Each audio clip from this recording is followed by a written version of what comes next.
welcome. I am so excited today to be chatting with the amazing Dana Whitby.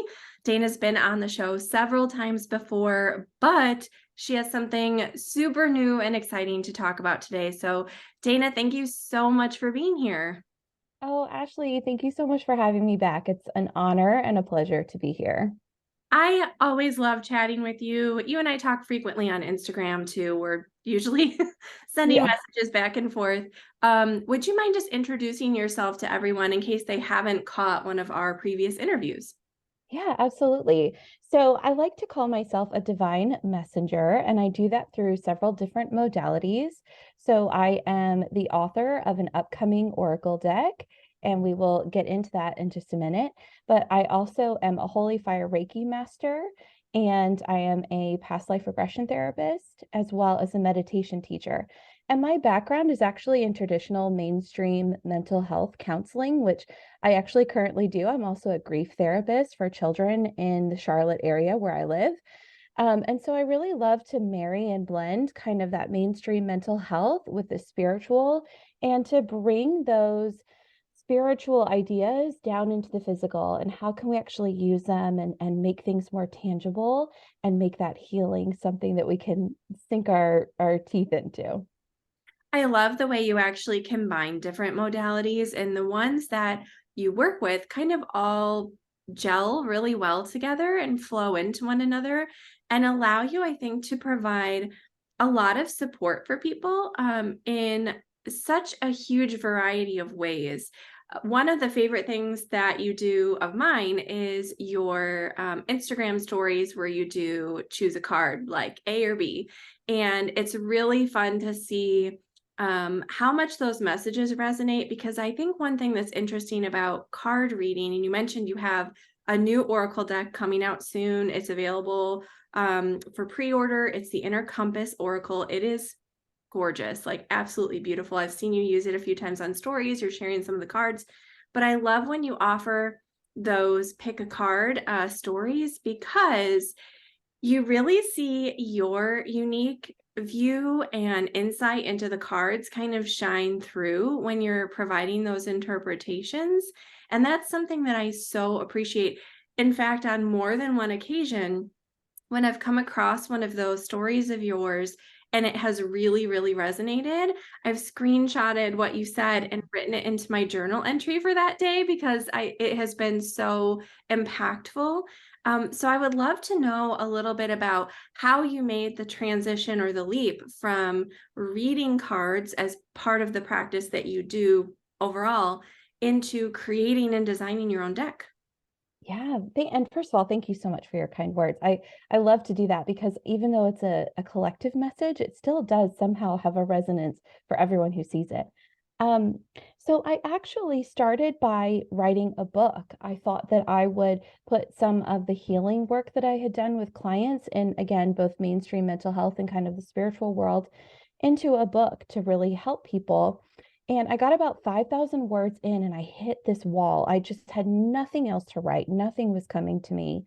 And I had to just kind of back away from it a little bit and spend some time just not working on it and sitting in meditation. And it came to me one day that this was actually an Oracle deck. I have loved and used Oracle and Tarot since I was a teenager in the late 90s. They have always been a love of mine. They were my first entry point into the spiritual world. Cards are something I use all the time. And so it felt like a coming home to myself. It kind of felt like this moment of like, of course, why would I think it was a book? Of course, it's an Oracle deck. So I took that book apart and broke it down into the different meanings of the cards and, of course, expanded upon it. But that's kind of really how I got there. And it was also just sort of an exercise in pushing myself to think, why not me? Of course I could. I mean, any of us can. It's just a matter of wanting to do it and taking that leap and having that faith in yourself, I think.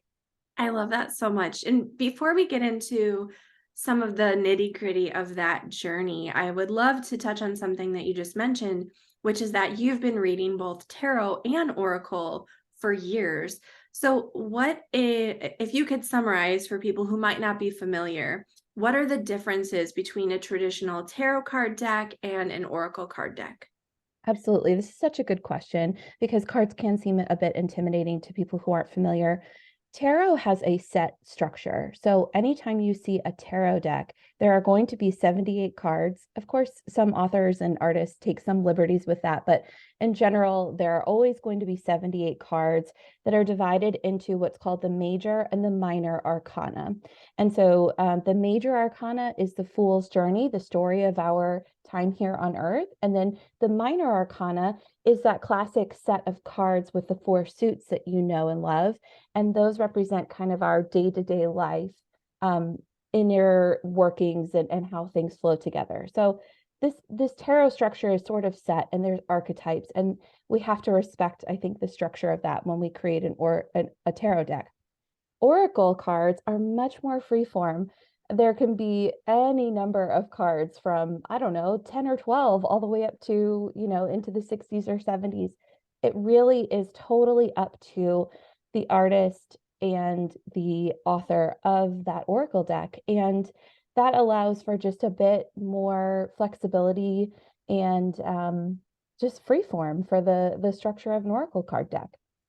That is such a succinct description of the difference. So I'm curious, what led you then to pursue an oracle deck rather than a tarot deck? How did you know that the Inner Compass Oracle was in fact meant to be an oracle deck? Yeah. So the way that I knew was just in the way that it came through with the divine downloads. So I knew that I started with this idea of a compass and the idea that we all have this inner compass within us, but we maybe don't know how to access it. And so from there, my guides, my angels, my divine team told me that there needed to be four sections in the deck. So honoring the four directions, north, south, east, and west on a compass. And so right there I knew, okay, well, a tarot deck is out because that goes against, the inherent structure of a tarot deck. And then from there, I was instructed to put 12 cards in each direction. And I honestly, I still don't know why. I still have no clue why 12. I guess maybe someday I'll figure that out. Um, but that was why I chose the Oracle deck, just simply because of its free form nature, and I could build it around the structure that I wanted and that I was envisioning. Also, just on a personal note, I started with Oracle cards. And so this feels like a full circle moment to me. I incorporated tarot a bit later, but Oracle felt a bit more approachable, a bit more comfortable. There were less cards. There was, the structure did intimidate me in the beginning. I don't know that tarot is always the beginner's choice. I think sometimes it is, but it felt like an easier entry point for me. I'm so glad that you said that because I think a lot of people are intimidated by doing their own card reading Mhm. because their first introduction is tarot and it just seems a bit overwhelming. There's a lot to feel like you have to learn, feels like there's a lot to know before you can really dive in. Whereas an oracle deck, because it's a little bit more freeform, the way that you work with it and use it can be a little bit more freeform as well, I think. So it does seem to be kind of that inviting doorway into the world of cartomancy and working with cards for divination, for personal growth work and insight. And I'm curious, you talked a little bit about the theme of your deck and the structure of your deck and how that came to you. Within those four different directions and the 12 cards in each direction, is there like a similarity among the 12 cards? Like, is there always a crystal in each of those four directions? Is there always a whatever? Like, is there more of a structure within each of those directions as well? Or is it just whatever you were sort of being presented with? Yeah, so the way that it worked was I started in the east because the sun rises in the east. So the east message came to me first. And the entire theme of all of the east cards is recognizing our divinity. Because what came through channeled for me was that we can't connect to our intuition, our inner compass, if we don't first believe that we are divine and that we come from the divine. So that has to be our first step. And then we move into the South. And in the South, the theme of those cards is shadow work and delving into our humanity and the parts of ourselves that we don't want to acknowledge or admit or recognize, and how challenging that can truly be. But to ignore our humanity is to ignore this human experience that we're having. And then we move into the West, and all of the cards in the West ask us to incorporate both this beautiful, shiny, illuminated divine self that you have discovered and your deepest, darkest shadows. And how can you love yourself through all of that? And how can you integrate both of those sides? And then we move into the North, where we take all of this and we make inspired, conscious decisions, and we take action toward something that we want or towards change. And then we cycle back around again, don't we? I mean, we always are constantly finding a new divine part of ourselves, a new part of our shadow, and having to integrate. And so they showed me this compass as almost like a spiral. It's like we continue moving up and we have more insight and awareness the further up we go in our evolution, but we're still seeing that. And so within those categories, certain archetypes jumped out at me. I just knew certain cards needed to be, or certain archetypes needed to be in different sections based on what they represented to me. But I do have, I don't know why. Now, this is a really strange thing. There are only 3 crystal cards. There is not a 4th crystal card, and I do not know why. Again, one of the mysteries that maybe will come to me later. But those 3 cards are very, very special to me. And I don't know. It's kind of just a little mystery there. But there are astrological signs and planets, as well as archetypes of things that you would find here on Earth in nature. So it is reflective of both the human experience and the divine experience.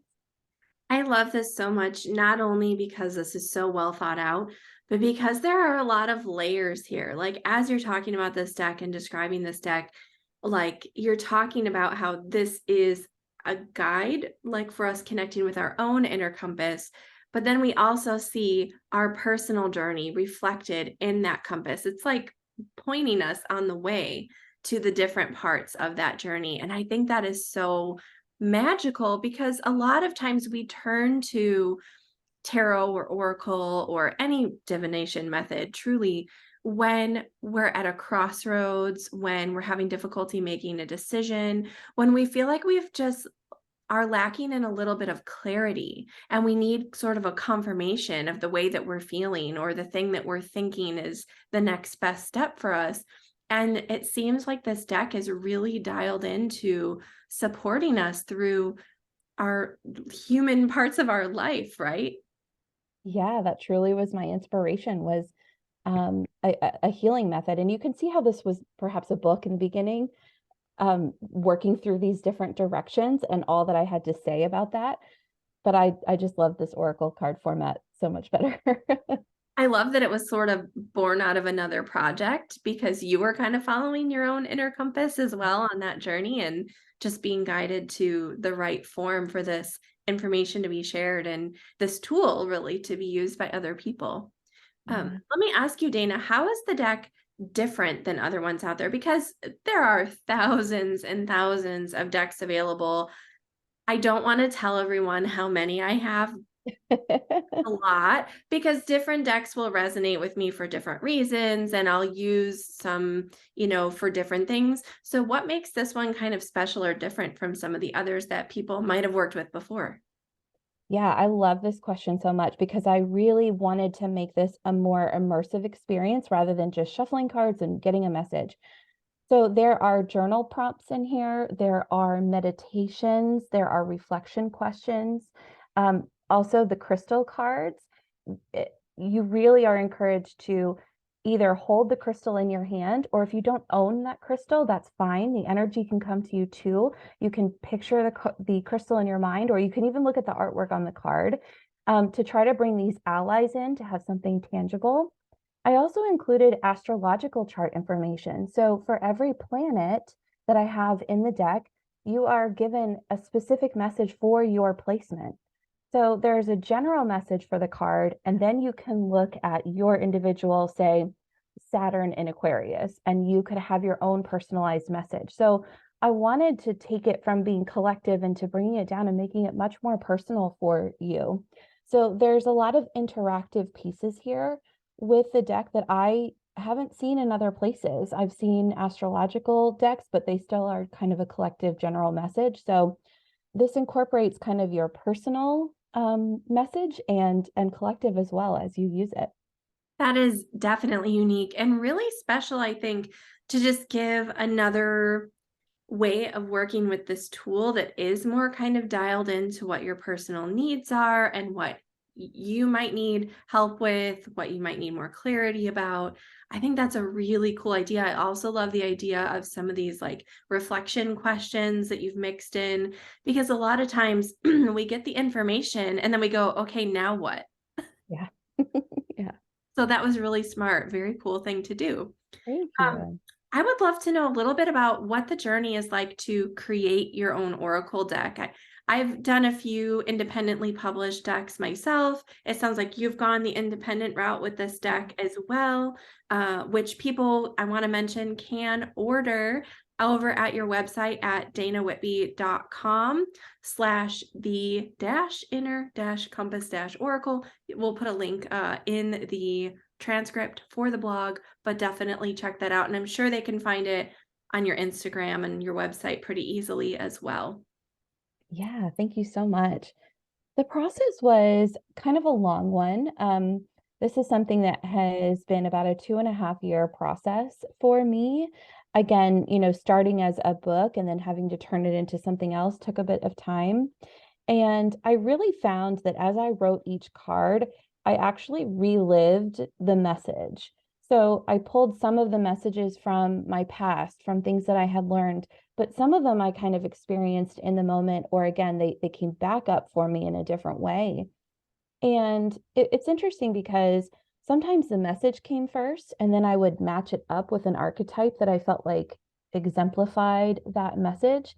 And other times the archetype came to me first. And then I was like, okay, so I have this bee, I want to have a bee card. Well, a bee could symbolize community.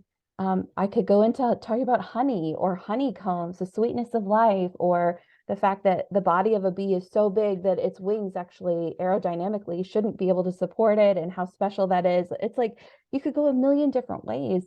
And so I really had to actually trust my own inner compass, my own inner knowing, and what the message is supposed to be. And even within that, I wrote in the guidebook a whole section about how I hope that you take all of my messages with a grain of salt, because this whole thing is teaching you to listen to your own inner compass. And so if you read my message and you think that's not quite right for me right now, I hope that you would listen to what you think of when you see this archetype, this item, this crystal, this planet, whatever it may be. So it was a trusting of myself, but also knowing that this is going to be its own entity for every person who uses it, and allowing it to be everyone's, not just mine. I think that's really cool, and it really empowers the user of the deck, the person working with the deck, to have their own aha moments and takeaways from working with those archetypes. And really that's pretty special because it creates this collective communal body of knowledge that's so much larger than even just how it started. So I hope that people, when they have those insights, will share them with you and connect, because that's always really special, I think, when people uh, share their takeaways and their experiences and let you know, as the creator of a deck, like, hey, I had this really transformative or really powerful experience using these cards. Thanks for creating it. I think that's pretty cool. And I'm so glad that you want to empower other people, even in part of your writing of the guidebook, to, hey, use your own intuition, rely on your inner guidance and your inner compass to find the deeper meaning for you as well. And sometimes what's in a guidebook sort of leads us in the right direction, and it gives us a taste, but then we uncover that deeper meaning over time, even like you said, even in the creation of this guidebook and the writing of the meanings for each card, you had this come up for you as well. Yeah, I think that's so important, like you said, to use this as a jumping off point. And you can do that with any deck, not just mine. All decks are like that.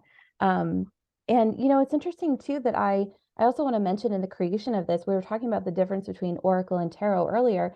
I did use Tarot to inspire some of my cards. I think that when we really use Oracle cards, they can help us to understand Tarot cards a bit better.